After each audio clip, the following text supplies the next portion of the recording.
Hi, everyone. We're going to start our series on thermodynamics with entropy and the second law of thermodynamics, just because that's where we picked off or left off after the last test, and where test 3 is going to pick up. So with any luck, I'll get a few of these videos done in the next couple of days to help you study for it.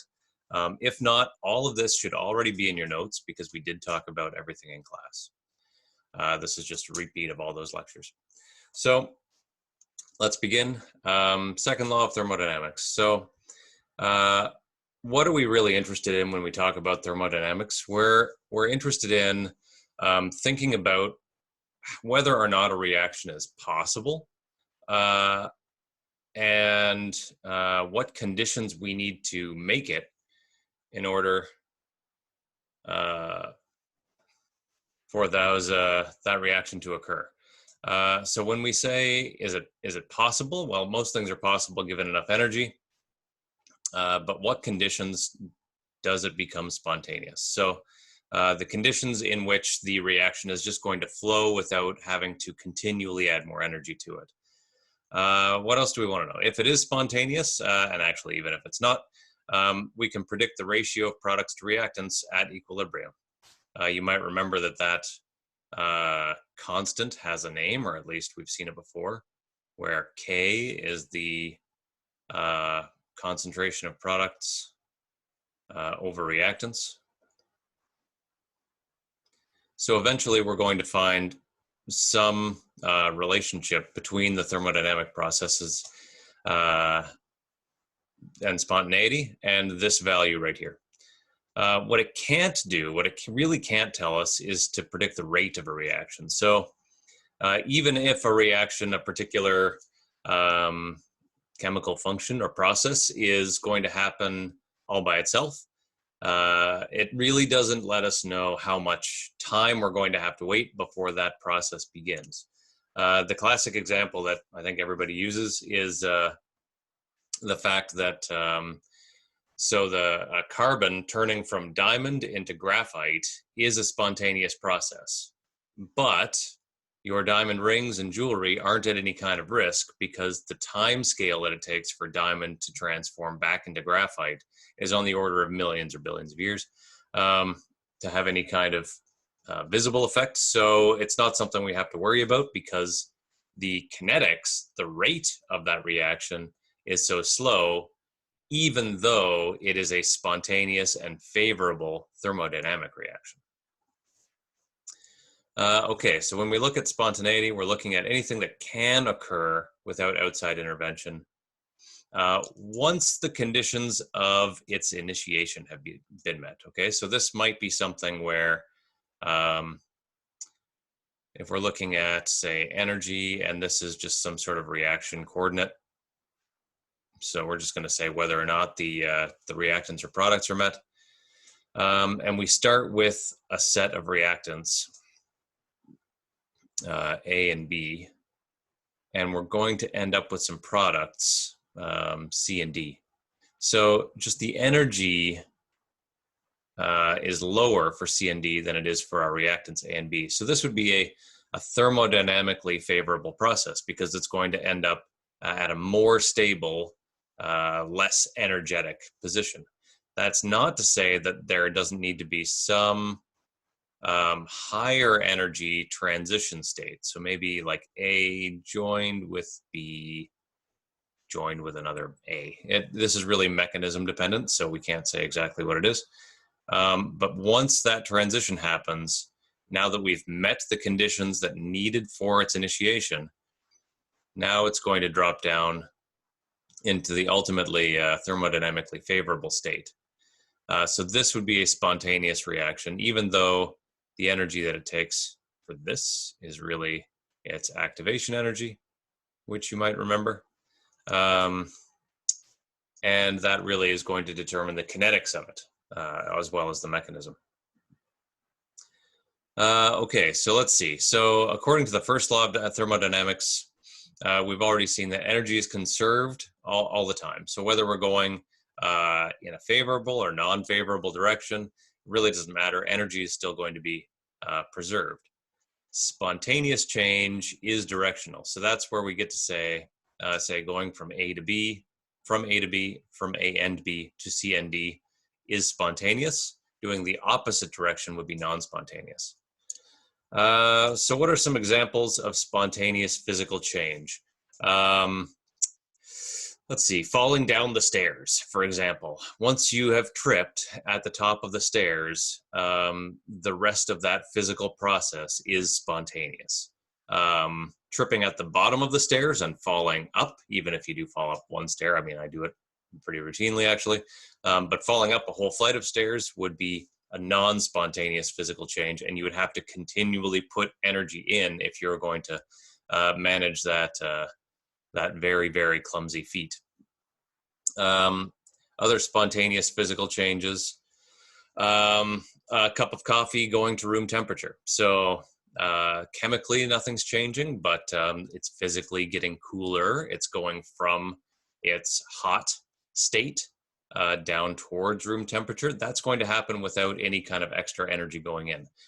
Going below room temperature, so now cooling it, that is a non-spontaneous activity, where we have to put energy in. We have to plug in the fridge so that it will make things colder than room temperature. There are a few other examples as well.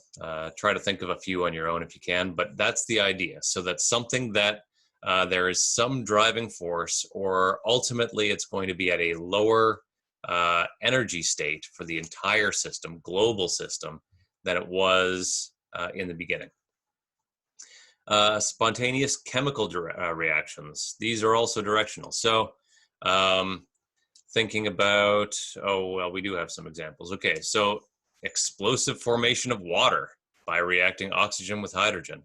If you burn hydrogen, that's going to turn into water. So that reaction of, so O2 plus hydrogen, I'm not going to bother balancing it, but this is a chemical reaction in which we start out with a couple different chemicals and end up with a different one. And once these are met and at a certain temperature, that's going to go. It doesn't take any further kind of energy to make sure that that reaction keeps going. What other examples do we have for chemical reactions that are spontaneous? Well, any kind of explosive for sure.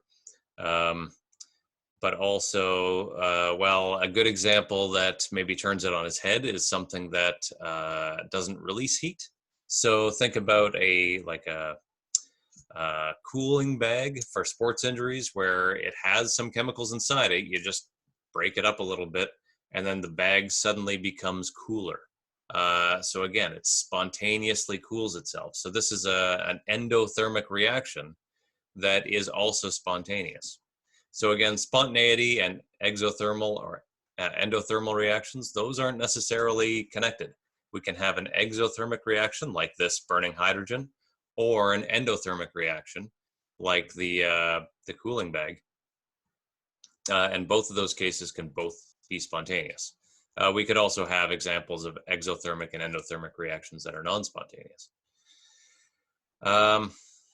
And again, just remembering that the actual outcome, how things are going to behave, really does depend on the reaction rate, which is not connected to spontaneity. Okay, so where does entropy fit into all this? So the direction of a spontaneous process, yeah, okay, we get to find it by observing the initial and final states.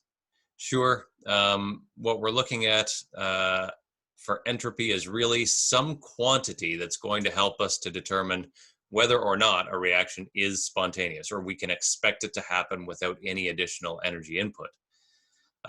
So if that value is going to work, we want to have it as simple as possible. So we're going to say just the sign of entropy indicates the direction in which the spontaneous will be process will be spontaneous.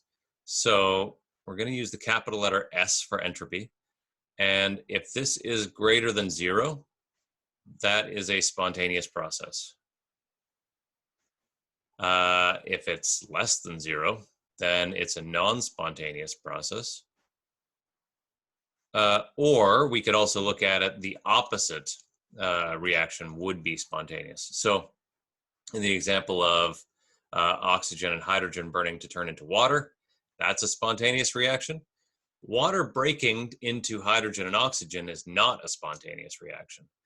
So again, the opposite reaction, or reversing the reaction, gives us a reverse sign on the entropy. And it also tells us that it's no longer a spontaneous reaction. Okay, what does entropy really mean? What we're looking at there is a number of states, or the possible ways that it can be arranged.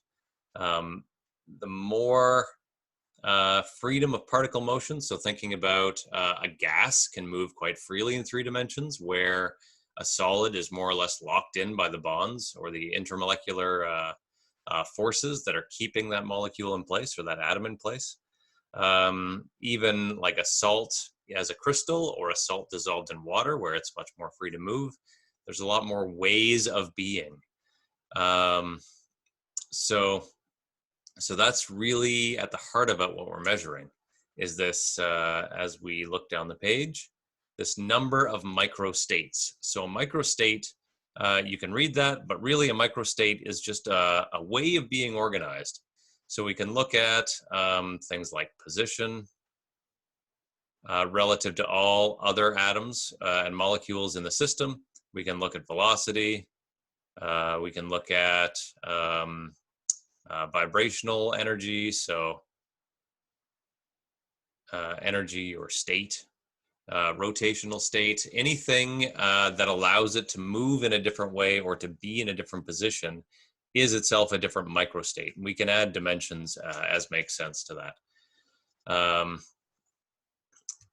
So why do microstates matter? Microstates matter because it lets us distribute energy in different ways. So if something is held in space, in a crystal, where it can't move, let's see if I can point that directly at the camera, it can't move in space, then what it can do maybe is vibrate back and forth or have different modes this way, if it was surrounded by a crystal of like ones. As opposed to, say, a gas, where this particle can now move in 3 dimensions, so forward, back, up and down, left and right, as well as if it's something that looks like this, it can spin and rotate. It can also rotate in this direction. Rotating along this one doesn't really matter. But these are the same ideas that we saw in heat capacity. Where are we going to be able to store this energy? So the more microstates a system has available to it, the more ways it can organize its energy.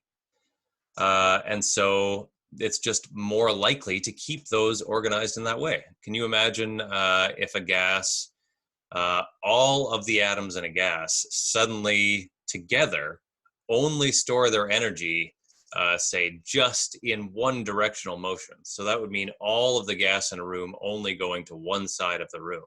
It's extremely unlikely, as opposed to the gas storing that energy in all the possible combinations of directions it could move. So there we have how the number of microstates might relate to the entropy of a system. So when we're thinking about it in just like really rule of thumb, compare, say, solid carbon dioxide to gaseous carbon dioxide. Which one's going to have more opportunities to spread out that energy? So a solid, again, is quite limited in how it can move, or one of those molecules can move, where a gas is free to take up different spaces and also rotate and vibrate.